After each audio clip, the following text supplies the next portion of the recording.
harcèlement, là. La scène est particulière. Un agent de sécurité de Garda surveille la cabane à sucre de Steve Côté à Sailleville, jour et nuit.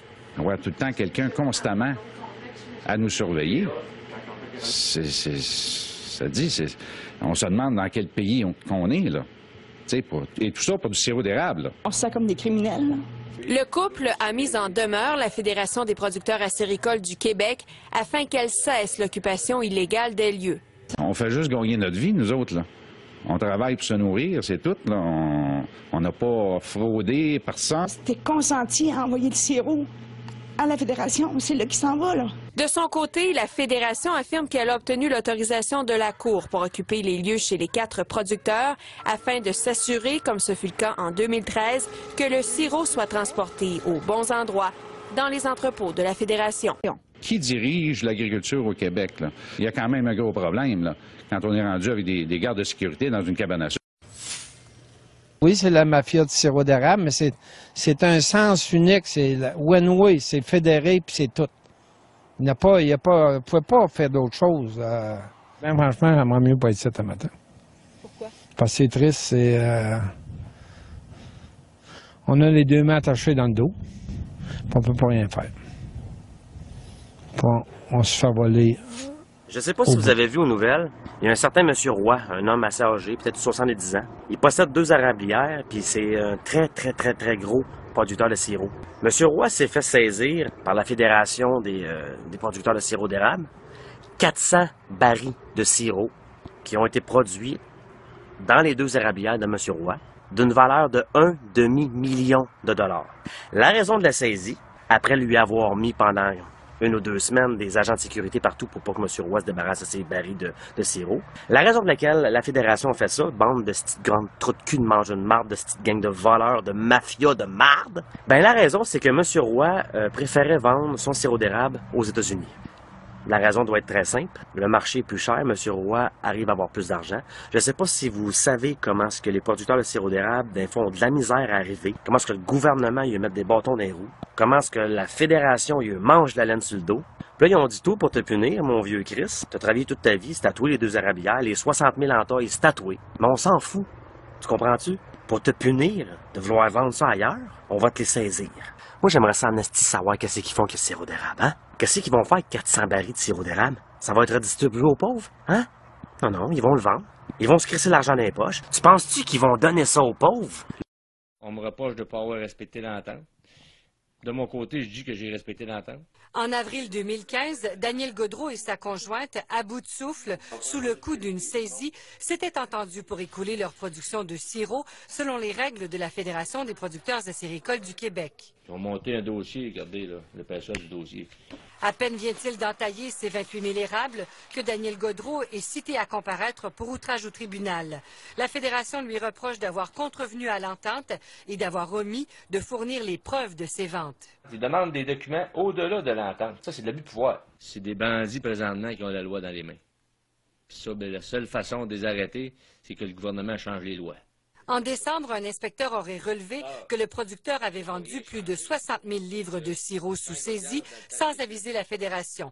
M. Gaudreau continue de croire qu'il est dans son droit. Regardez, j'ai une famille à faire vivre, fait que j'ai décidé que je le vendrai quand même aux consommateurs, mon sirop d'érable. 2016, il y aura une production ou non? On est en décision.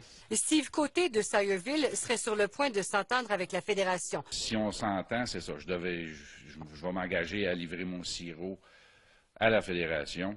Eux, de leur côté, vont s'engager à me le payer.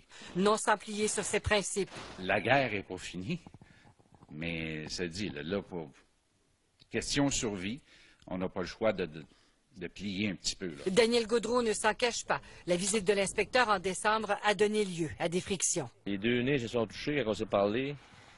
Ils ne voulaient pas reculer. Je suis chez nous, là. Incapable de se payer un avocat, il se représentera seul en cours lundi prochain. Il y aura du sirop de produit ici, ça je peux vous le confirmer. S'ils veulent, ils vont venir le chercher.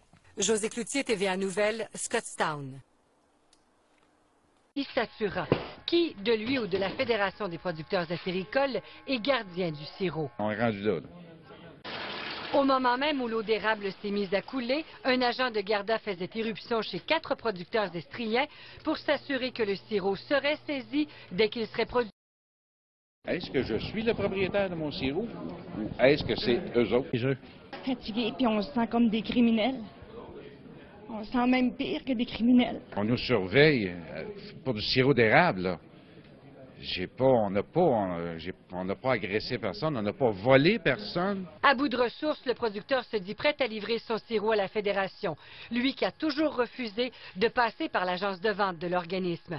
En contrepartie, il souhaiterait pouvoir vendre de petits contenants de gré à gré. Mais là, à un moment donné, là, c'est une question de survie.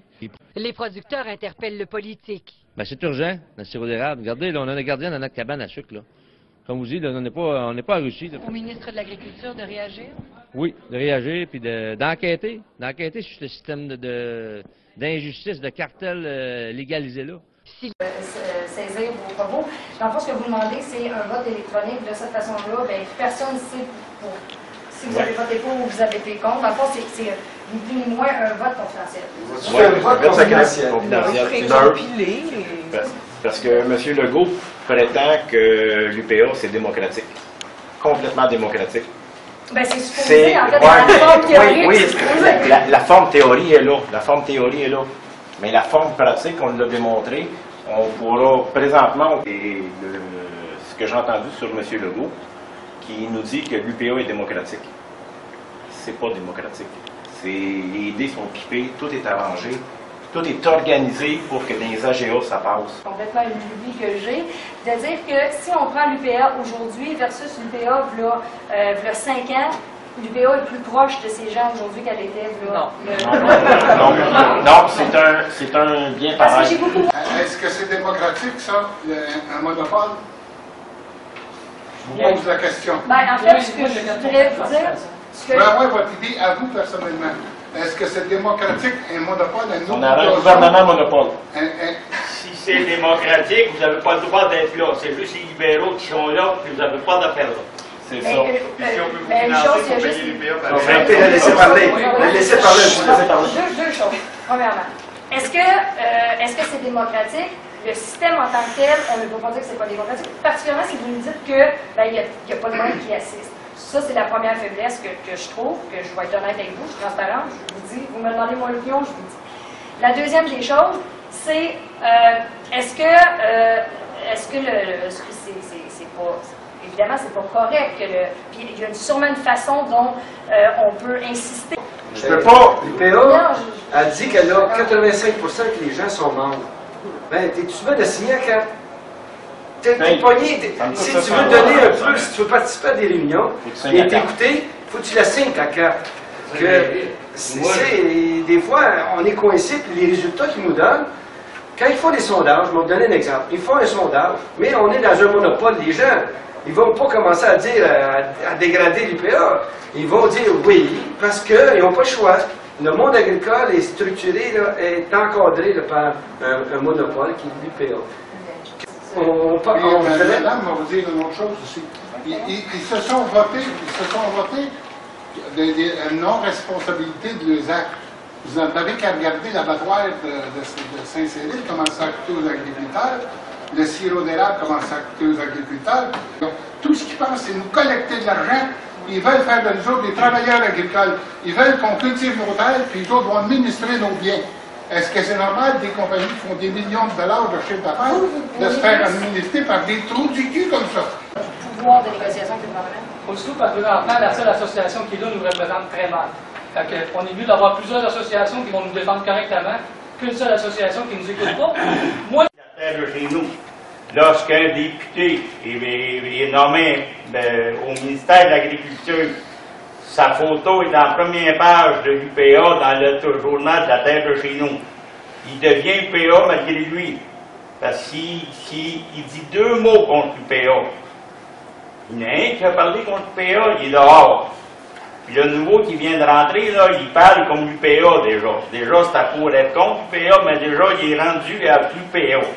Fait que, quand le monopole va être là, le problème, il va être là.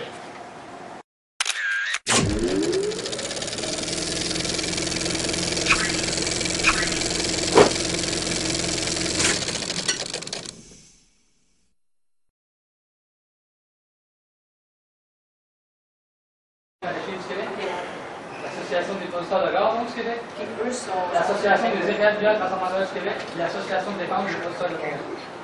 On est tous regroupés ensemble, on est plus que 2000 membres dans cette association-là. C'est toutes des associations, puis la cotisation est volontaire, en plus de la cotisation du BPA. Fait que vous dites-vous bien que les gens qui sont ici, c'est juste la pointe de l'iceberg. On travaille 70 heures par semaine et puis il n'y a pas de salaire au bout. Ben, croyez-moi, c'est très dur de vivre.